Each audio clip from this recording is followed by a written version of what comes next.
दोस्तों, एक व्यक्ति दिन रात मेहनत करता है, अपनी पत्नी के लिए, अपने बच्चों के लिए, करोड़ों की दौलत कमाता है, लेकिन एक समय उसको लकवा मार जाता है, वह असहाय हो जाता है। तब उसके घर वाले उसको एक नौकरानी के सहारे छोड़ देते हैं, यहाँ तक कि उसकी पत्नी भी उस व्यक्ति से दूरी बना लेती है और उस व्यक्ति के लिए उस नौकरानी को ऐसा ऐसा काम करना पड़ता है कि जो सिर्फ एक पत्नी ही कर सकती है। दोस्तों, व्यक्ति कई सालों तक बिस्तर पर ही रहा, वह नौकरानी भी उसके साथ ही रही। दोस्तों, अपने बच्चों से, अपनी पत्नी से इतना निराश हो जाता है कि अब वह मरना चाहता था, लेकिन उसके सीने में एक राज छुपा हुआ था जिसे वह सिर्फ अपनी पत्नी को बताना चाहता था। लेकिन अब पत्नी तो साथ में रहती नहीं थी, अब वो नौकरानी ही उसके लिए पत्नी से ज्यादा अहमियत रखती थी। तो दोस्तों, वो राज की बात वह नौकरानी को बता देता है। दोस्तों, एक बहुत ही रोचक कहानी है, बहुत ही दिलचस्प कहानी है। आइए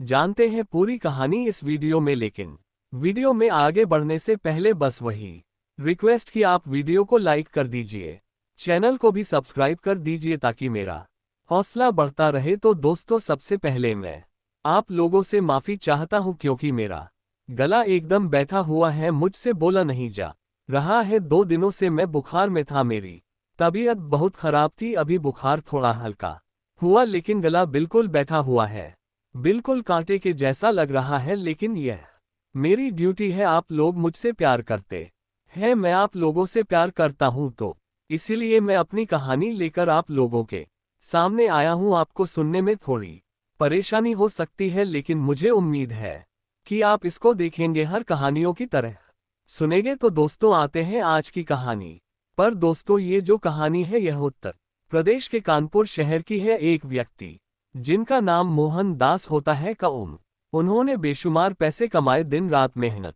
करते रहे। जब वो जवान थे तो आसमान को भी झुका देने की ताकत रखते थे। वह समझते थे कि पूरी दुनिया को मुट्ठी में किया जा सकता है, लेकिन जैसे ही उनके ऊपर एक विपत्ति पड़ती है तो समझ जाते हैं कि ना तो कुछ लेकर आए हैं और ना ही कुछ लेकर जाना है। इस दुनिया में कोई किसी का नहीं है। दोस्तों, उनके पास 4 बेटे होते हैं, उनकी पत्नी होती है, लेकिन दोस्तों, एक दिन आधी रात को उनको लकवा मार देता है। पूरे परिवार वालों को सुबह पता चलता है, पूरे परिवार में खलबली मच जाती है। उनको लेकर हॉस्पिटल जाते हैं तो डॉक्टर बोलते हैं कि इनको तक लाने में बहुत देर हो चुकी है, इनके हालत में सुधार हो पाना संभव है। हो सकता है कि जब तक ये जिए पूरी उम्र बिस्तर पर ही उनको गुजारना पड़े। ये भी हो सकता है कि जिंदगी में कभी ये ठीक भी हो जाए। अब दोस्तों, 1015 दिन वह हॉस्पिटल में रहते हैं और उसके बाद घर ले आते हैं। अब दोस्तों, उनको बिस्तर पर ही रहना था, सब कुछ उनका बिस्तर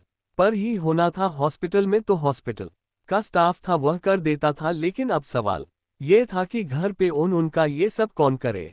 बिस्तर पर ही उनका लैट्रिन, बाथरूम, सब कुछ उनको नहलाना धुला, उनके कपड़े बदलना, सब कुछ जो है वो बिस्तर पर ही करना था। तो उनकी जो पत्नी थी वो कुछ दिन उनके साथ एक नौकरानी उनके घर में होती है, बहुत दिनों से वह काम कर रही थी। उस नौकरानी का नाम सुमन होता है।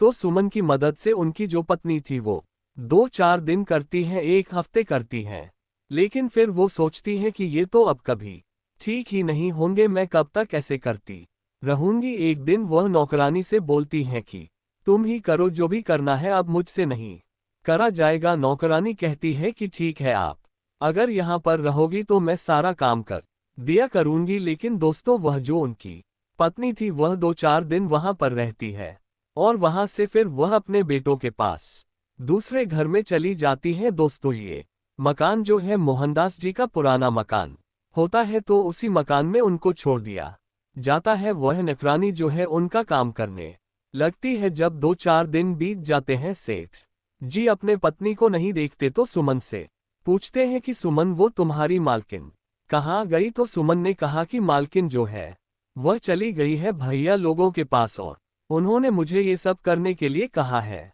अब सेठ जी ने कहा तुम मेरा क्या क्या करोगी। तो मालकिन बोलती है, सेठ जी जो भी जरूरत पड़ेगी वो मैं करूंगी, इतने दिनों से तो कर रही हूं, वो नहीं है तब भी मैं करूंगी। सेठ जी जो है वह बहुत निराश हो जाते हैं, उनके आंखों में आंसू आ जाता है। अब वह भी मजबूर थे, लाचार थे, क्या करते, चारपाई पर पड़े रहते थे। नौकरानी आती थी, उनका सर भी दबाती थी, उनको नहला भी थी, उनके कपड़े भी बदलती थी। जो काम एक पत्नी को करना चाहिए वह काम जो है वह नौकरानी करती है। अब नौकरानी और सेठ के बीच में कोई पर्दा रह नहीं गया था। वैसे भी जो मरीज होते हैं हॉस्पिटल में, उनका तो सब कुछ हॉस्पिटल वाले करते हैं, लेकिन ये घर होता है, घर पे उनके परिवार थे। उनकी पत्नी थी, हॉस्पिटल तो था नहीं, और जो नौकरानी थी वो भी कोई नर्स या डॉक्टर तो थी नहीं, लेकिन फिर भी उसकी मजबूरी थी, बेसहारा थी, गरीब थी, वो ये सब करने लगती है। अब धीरे धीरे जो मोहनदास जी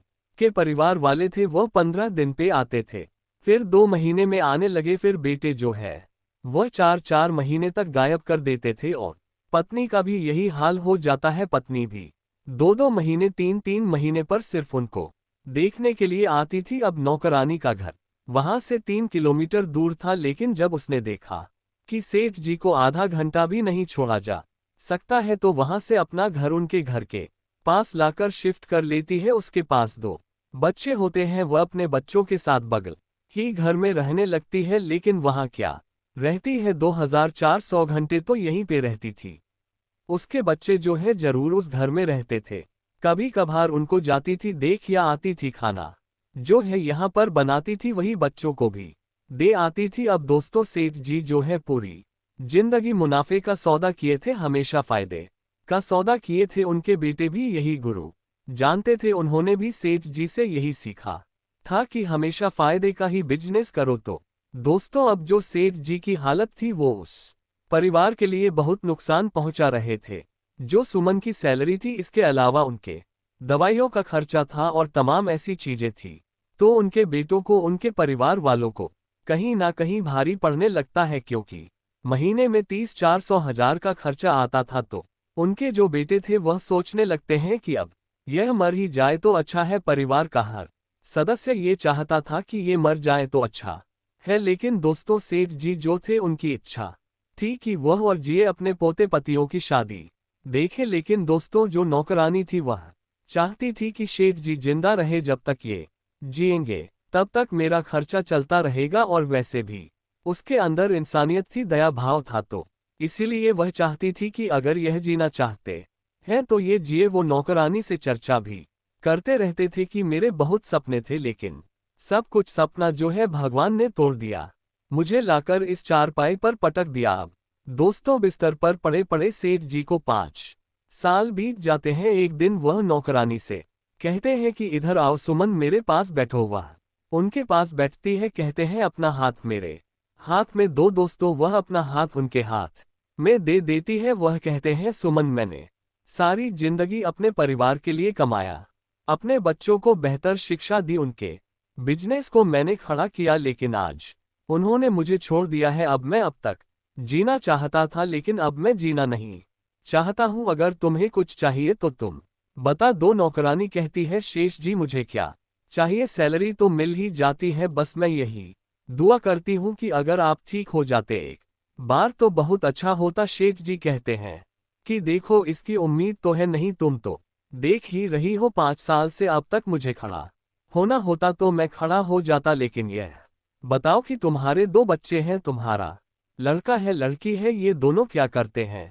दोस्तों, सुमन कहती है कि सेठ जी, मेरा जो बेटा है वह अंडे की दुकान लगाता है, ठेला लगाता है, अंडा ऑमलेट बेचता है, और उसी के साथ ही मेरी बेटी भी रहती है, वह जो है उसकी मदद करती है। अब सेठ जी सुनते हैं तो बहुत निराश हो जाते हैं, उसके हाथों को अपने हाथ में पकड़ लेते हैं, कहते हैं कि देखो, एक पति की पत्नी सब कुछ होती है, लेकिन अब वह भी मेरे साथ नहीं रहती। 2-3 महीने में एक बार आती है, शायद ये देखने आती है कि मेरे मरने में और अभी कितने दिन बाकी हैं। मैं भी उसका दोष नहीं दे सकता, क्योंकि मैं जिस हालात में हूं, शायद ही कोई पत्नी करे तो उसका क्या दोष है उसका, मैं कोई दोष नहीं दूंगा। लेकिन मेरे पास कुछ ऐसा है कि मैं चाहता था कि जब मैं बूढ़ा हो जाऊंगा और मेरी औलाद में, क्योंकि मैंने सारा दुनिया देखा हुआ है, कोई किसी का नहीं होता, तो कहीं ना कहीं मैं भी सोचता था कि मेरी औलाद में अगर कोई मुझे नहीं होगा तो उसके लिए मैंने कुछ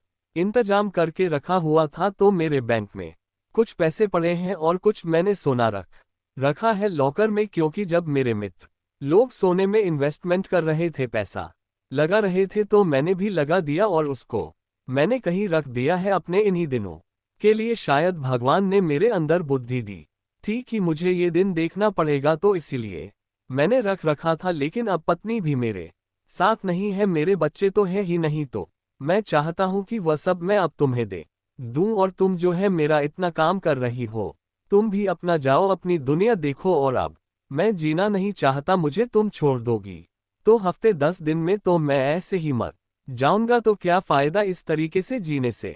नौकरानी जो है वह हाथ पकड़ के रोने लगती है, कहती है सेठ जी आप अपने मरने की बात तो मत करो, रही बात कुछ देने लेने की तो हर किसी की इच्छा होती है कि उसे मिले। आपके घर में धन दौलत की कोई कमी नहीं है, अगर आप थोड़ा सा दे देंगे तो मुझे बहुत खुशी होगी। लेकिन जहां तक सवाल है कि बहुत सारे पैसों की दौलत की, वह मुझे नहीं चाहिए। बस मुझे 1-2 लाख रुपए अगर आप दे देंगे तो अपने बेटे का एक अच्छे से कहीं दुकान खुलवा दूंगी। तो बोले ठीक है, एक दिन मुझे बैंक ले चलने का तुम इंतजाम करो, कोई जान ना पाए। अब दोस्तों एक दिन जो है अपने बेटे को बुलाती है। अब दोस्तों बेटा जो है घर में आता रहता था, तो एक दिन जो है उसका बेटा और उसकी जो बेटी थी सुमन की, और खुद सुमन, ये तीनों लोग मिलकर सेठ जी को बैंक में लेकर जाते हैं, जहां पर दोस्तों मोहनदास जी ने 15 साल पहले 20 लाख जमा कर रखे थे, जो अब बढ़कर 40 लाख हो गए थे। इसके अलावा वो 1 किलो गोल्ड भी रखे थे, जो सारा कुछ सुमन का खाता खुलवा है वो उसके नाम कर देते हैं और उसके बाद घर चले आते हैं। अब दोस्तों एक नौकरानी को 70,800 लाख मिल गए। अब उसको क्या चाहिए था, वह सोचती है कि अब ये मेरे मरीज नहीं है, यह मेरे सेठ नहीं है, मेरे मालिक नहीं है, अब तो यह मेरे भगवान है, इन्होंने मेरे लिए इतना कुछ किया है। दोस्तों वो और समर्पण से उनकी सेवा करने लगती है। दोस्तों वो कहती है कि सेठ जी आपने जो मुझे पैसे दिए हैं, उन्हीं पैसों में से आप अपनी कहीं बेहतर दवा करवाए, इलाज करवाए। दोस्तों वह जबरदस्ती उनको वहां से ले जाकर हॉस्पिटल में दिखाने लगती है। डॉक्टर बोलते हैं कि एक्सरसाइज करो, टहला घुमाओ, इनसे अच्छी बातें करो। दोस्तों उस पैसों में से वह 2-4 लाख रुपए सेठ जी के पीछे खर्च कर देती है, अच्छे से अच्छे डॉक्टर को दिखाने लगती है, उनका एक्सरसाइज कराती है। और दोस्तों 1 साल के अंदर अंदर वह चारपाई से उतरकर खड़े हो जाते हैं। 1 साल का और वक्त बीतता है, वह बैसाखी लेकर चलने लगते हैं। और दोस्तों 1 साल का और वक्त बीतता है, वह लगभग 50 पर ठीक हो जाते हैं। उनकी जो जिंदगी थी वो थोड़ी सी बेहतर हो जाती है। अब दोस्तों परिवार वालों ने तो उम्मीद छोड़ ही दिया था कि ये जिएंगे, ठीक होंगे।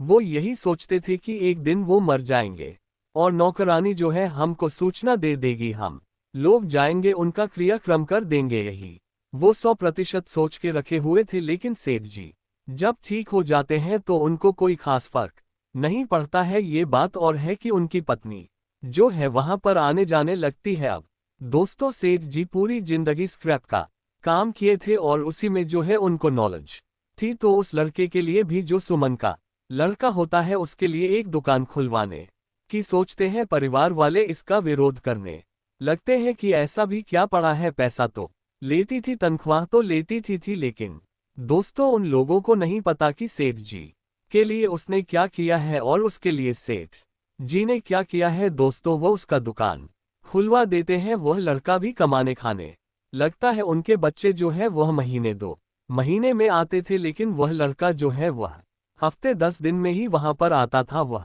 आता था, सेठ जी से हालचाल पूछता था, सेठ जी को बहुत अच्छा लगता था। सेठ जी से कहता था कि सेठ जी हम आपके हमेशा रेडी रहेंगे। दोस्तों 2010 में उनको लकवा मारा था, 2019 में वो अपने पैरों पर खड़े हुए और आज भी 65 साल की उम्र में वह स्वस्थ है। नौकरानी भी आज भी उनकी उसी तरीके से सेवा कर रही है। वो उनकी पत्नी और सुमन अब साथ में रहते हैं और सुमन जो है उस पति और पत्नी की देखभाल करती है। सुमन का जो लड़का है वह भी अच्छे पैसे कमाता है। तो दोस्तों मेरा गला बहुत खराब था, फिर भी मैंने आपको ये कहानी सुनाई, तो आप कमेंट करके जरूर बताएं कि आपको ये कहानी कैसी लगी, और जरा भी अच्छी लगी हो तो अगर वीडियो को लाइक नहीं किए हैं तो लाइक कर दीजिए, चैनल को सब्सक्राइब नहीं किया तो सब्सक्राइब कर दीजिए। फिर मिलेंगे अगले वीडियो में, तब तक के लिए जय हिंद।